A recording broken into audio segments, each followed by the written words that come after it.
This podcast is sponsored by Talkspace. You know when you're really stressed or not feeling so great about your life or about yourself?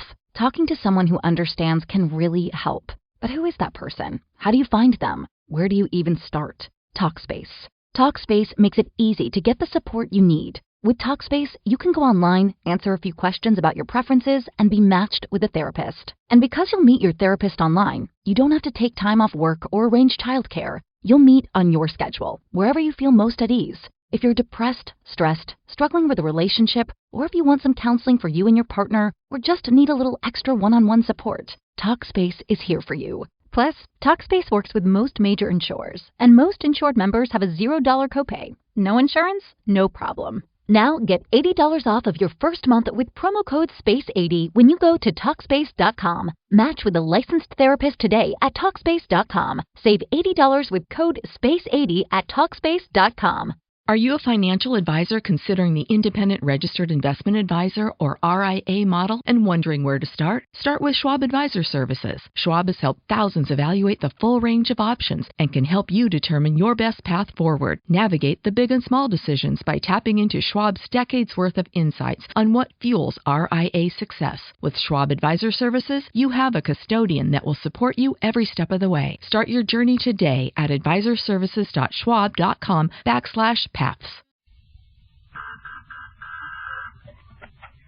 hello, come right in. Oh, George, we've got company.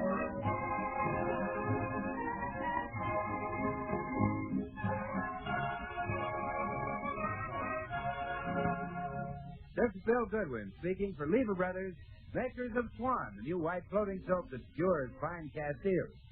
Well, it's Tuesday night again, time for another pleasant visit with George Burns and Gracie Allen, our guest, Cecil DeMille, director of Lux Radio Theater, with Jimmy Cash, Felix Mills' orchestra, and the Swantette.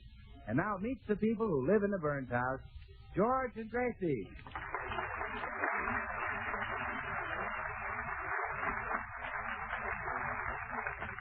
It's afternoon in the Burns home, and after a hard day at the office, George is relaxing in a nice warm bath. Go April showers, they come your way. They bring flowers that bloom in May, and when it's raining, George, it's me. I've got your towel. Okay, bring it in. All right, but close your eyes.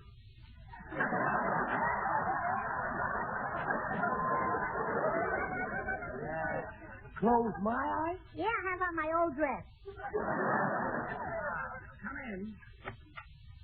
Oh, don't stop singing, George. Please let me hear just one more golden cadenza. It isn't raining rain, you know. It's raining violets and when it's Oh, see, I've never heard such beautiful music come out of a tub. Well, I'm glad you like it. George, I wonder what makes you sing so extra wonderful when you're taking a bath. Well, I've heard that the tub sort of makes your voice resonant and gives it a ring. What's funny? I was just thinking. The tub gives you a ring and you give Never mind. And someone at the door. All right, I'll get it. Hello, Mrs. Burns. Sorry I'm so late. Oh, that's all right, Mrs. Bundy. Have you had lunch? Yes, I cleaned house for Mr. Cecil DeMille today, and I had a big lunch at his house. Liver and bacon. Oh, really? Is Mr. DeMille nice to work for? Yeah, but he cooks the bacon a little too crisp. Mr. DeMille cooked your lunch? Oh, yes. That poor man is having such trouble finding a cook. Well, you better start cleaning, Mrs. Bundy. It's getting late. Here's the broom. All right. My, the things I could tell you about Cecil DeMille. Really? What, for instance? Well, I can't talk while I'm working. Well, look, here, hand me the broom. Well, Mr. DeMille is supposed to start a picture in a few days with Bing Crosby. But Bing is still on another picture. And Mr. DeMille is frantic. Well, I should think so. Where could he find another Bing? In my bathroom. Huh? Mrs. Bundy, I want you to hear something. Listen to this. So people looking for a bluebird and listening to that song. You better call a plumber. Oh,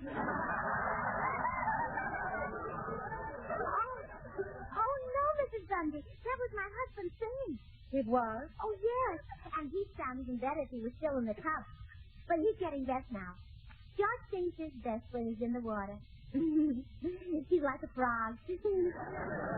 I noticed that. Say, Gracie. Oh, hello, Mrs. Bundy. Hello. Well, George, how does it feel to be Cecil B. DeMille's new discovery? What? You're going to replace Bing Crosby in his new picture. Are you crazy? Me singing the DeMille picture? Well, why not? If you can sing so beautifully in our tiny little bathtub, think what you'll be able to do in one of DeMille's. Oh, stop dreaming. He'd never use me. Oh, I wouldn't say that.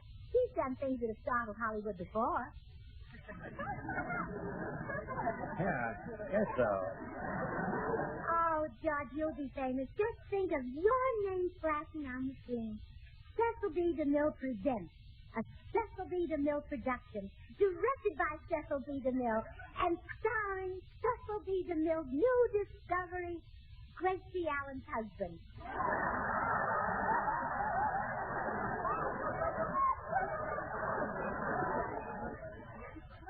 I can hardly wait. Me replace Bing Crosby. What a fantastic idea. I'm going down to the cigar store, Gracie. You say Crosby's place is ridiculous. When the blue of the night meets the gold of the day. Mama's little ham. Say, Gracie, well, what was George? I bumped into him on the porch, and he asked me if I wanted his autograph. Oh, Bill, you haven't heard the news. Cecil B. DeMille is going to use George in his new pictures. Really? Well, CB's going in for the horror stuff, huh? Oh, no. He's got to replace Bing Crosby. Oh, now, Gracie, you're not serious about this, are you? George can't act. Bill, Cecil B. DeMille happens to be a genius. In his last picture, Reach the Wild Wind, he made a star out of an octopus. And George certainly has as much personality as an octopus.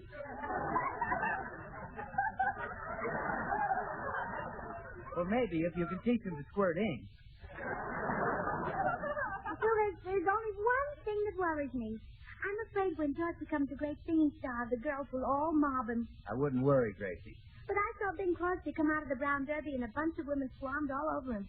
Oh, well, say, was that yesterday? Yeah. Oh, well, I can explain that, Gracie. You see, I met Bing just before he left the Derby, and I gave him a bar of Swan soap, and that's why the women were mobbing him. Oh, Bill. Well, you know how women like Swan, the new white floating soap.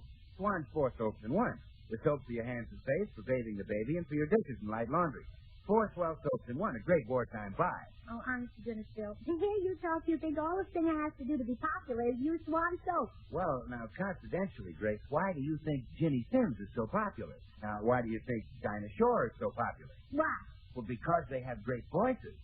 Well, what's that got to do with Swan soap? Well, if young girls will start right now to wash the dishes with Swan, those hard-working Swan suds will make them so happy they'll sing while they're washing the dishes, you see.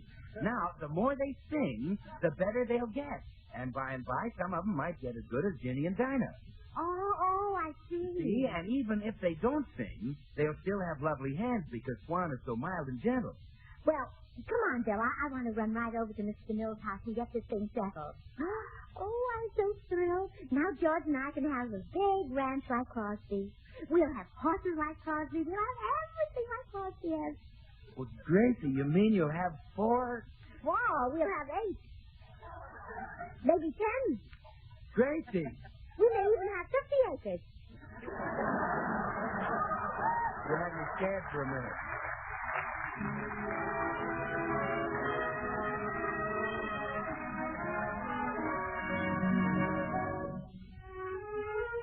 Tonight, our young tenor Jimmy Cash sings the popular ballad, A Lovely Way to Spend an Evening.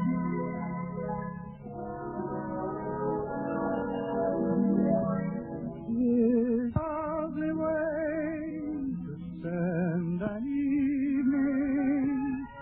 Can't think of anything I'd rather do. This is a lovely way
I'd like to see Mr. DeMille. My story just won the Pulitzer Prize. I'm sorry, Mr. DeMille is tied up. He'll see me. I'm the president of Colossal Pictures. Sorry, Mr. DeMille can't see you. Well, surely he'll see me. I have $5 million to invest in Mr. DeMille's new picture. I'm sorry, Mr. DeMille can't see anyone. Who are you, young lady? Me? Oh, I'm the new cook. I'm sorry, Mr. DeMille can't possibly... Cook! Mr. DeMille! Mr. DeMille! It's a cook! A cook! Did you say cook? Oh, yes. Hello, Mr. DeMille.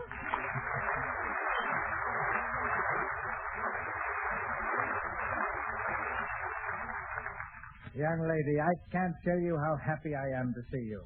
At last, a real, honest-to-goodness cook. Oh, Mr. DeMille, please, stop kissing my hand. You must excuse me. It's just that I'm overjoyed. You see, I have important guests for dinner tonight, and I've been tearing my hair out all day. Oh, you must have been at it longer than that.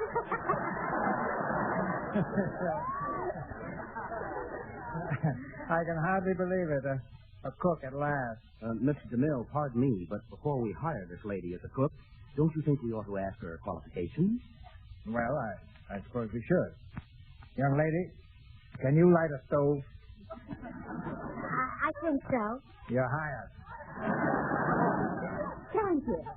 But just for the record, whom did you cook for last? Well, for the past several years, I've been cooking for the world's greatest singer. Really? John Charles Thomas? Now. Lawrence Tibbs? Now. Well, who? Sugar Throat Burns.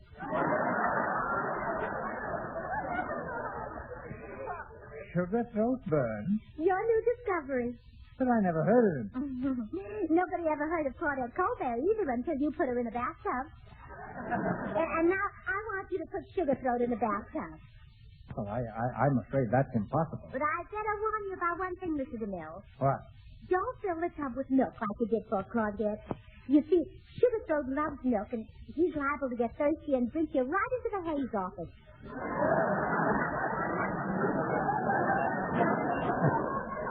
I assure you I have no intention of putting milk or Sugar Throat into a bathtub. But Sugar Throat's just the man to replace Bing Crosby in your new picture. Young lady, if I get anybody to replace Bing, it will be Frank Sinatra. Frank Sinatra? Frank Sinatra in a bathtub? You wouldn't dare. What if the stopper came out?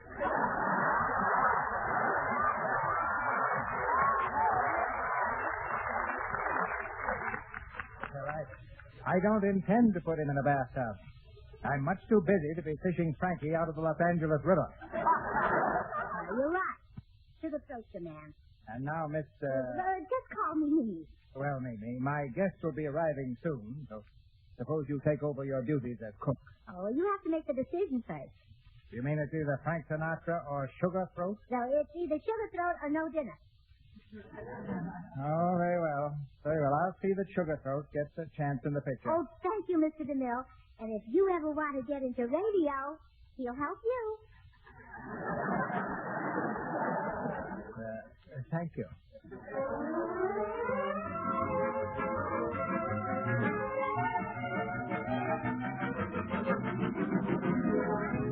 Gee, I hurried over as soon as you called, Gracie. Gosh, if this weren't the Mills' house, I'd think you were kidding. I told you Mr. DeMille would choose you to replace Crosby. Now, try to make a good impression on him, George.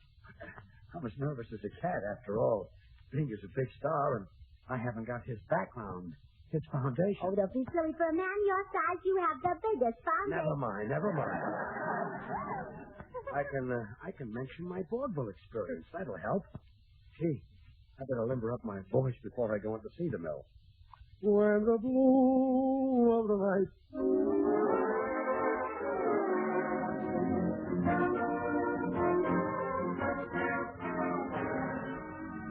What's the trouble, C.B.? Oh, the things you have to do to keep health these days. The new cook demands that I put some pet cat named Sugar Throat in my new picture.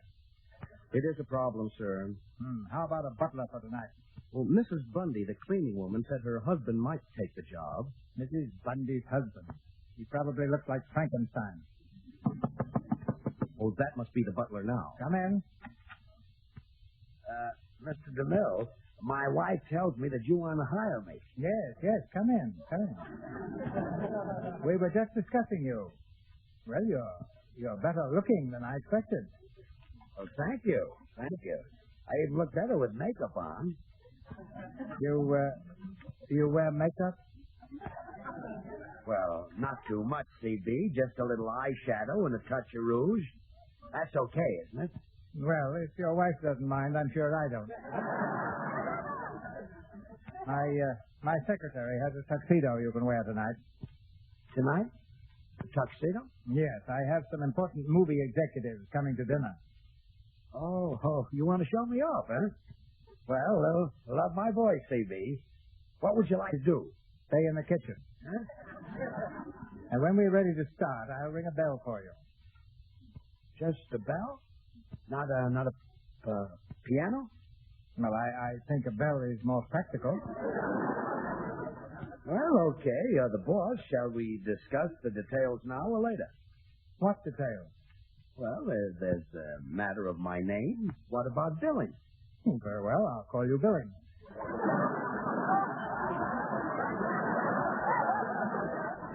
Now, just call me George. All right. You're hired, makeup and all. Oh, thank you, CB. And don't worry, I won't lay any eggs in front of your guests tonight. Well, I trust not. Well, I'll go in and tell the little woman. Well, darling, what happened? Gracie, I got it. We're rich. Oh, George, how wonderful. We'll put the money in bonds, and then after the ball, we'll have all the things we've always wanted. Yeah, We'll have a swimming pool. Oh, I've always wanted a swimming pool. me too.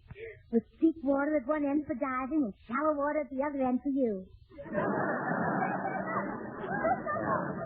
I'll practice till we get the water. Yeah. And we'll have... Hey, George, how much did Mr. DeMille say he was going to pay you? Oh, I forgot to ask him. Wait a minute, I'll find out. Oh, now, George, don't be ashamed to take $2 or $3 less than Crosby. Okay. Oh, Mr. DeMille, Yeah? I forgot to ask you what my salary would be. Oh, yes. Well, you're helping me out of a spot, Yes? so I'm going to give you more than usual. Oh, boy. I'll start you at $25 a week. Thanks. Well, dear. $25 a week. Oh, George, the water in that swimming pool is going to be awfully low. The Avengers radio series, a cultural phenomenon in South Africa back in the 1970s. South Africa was a country with no national television service. It wasn't until 1976 that the country would get its first taste of television broadcasts. But before that, radio was the primary medium of entertainment and information for the masses. This was the context when The Avengers, a British spy FI series, made its debut on South African radio and became a cultural phenomenon. The Avengers was a British television series that originally aired from 1961 to 1969. The show revolved around the adventures of John Steed, a suave and sophisticated secret agent, and his various female associates. The series was a unique blend of traditional spy thriller elements with science fiction and fantasy, which set it apart from other shows of its time. While the series was hugely popular in the UK and had also made a significant impact in the American markets, being one of the rare British series given a network transmission slot, it was virtually unknown in South Africa. This was primarily due to the lack of a national television service in the country until 1976. However, as a film series, The Avengers was able to gain some exposure in South Africa through film rentals. But it was the launch of the radio series that truly brought The Avengers to the masses in South Africa. Come and listen at www.myclassicradio.net. The Black Museum. Horror and mystery based on Scotland Yard's collection, Orson Welles was both host and narrator for stories of horror and mystery based on Scotland Yard's collection of murder weapons and various ordinary objects once associated with historical true crime cases. Walking through the museum, Welles would pause at one of the exhibits, and his description of an artifact served as a device to lead into a wryly narrated dramatized tale of a brutal murder or a vicious crime. In the United States, the series aired on the Mutual Network between January 1 and December 30, 1952. Beginning May 7, 1953, it was also broadcast over Radio Luxembourg, sponsored by the cleaning products Dreft and Miro. Since the BBC carried no commercials, Radio Luxembourg aired sponsored programs at night to England. In the United States, a program of similar scope, using many of the same picked cases as the Black Museum, and nearly mirroring its broadcast run, was broadcast by NBC called Whitehall 1212. The two shows were different in the respect that while Whitehall 1212 told the story of a case entirely from the point of view of the police starting from the crime scene, the Black Museum was more heavily dramatized and played out scenes of the actual murders and included scenes from the criminal's point of view. Come and listen at www.myclassicradio.net.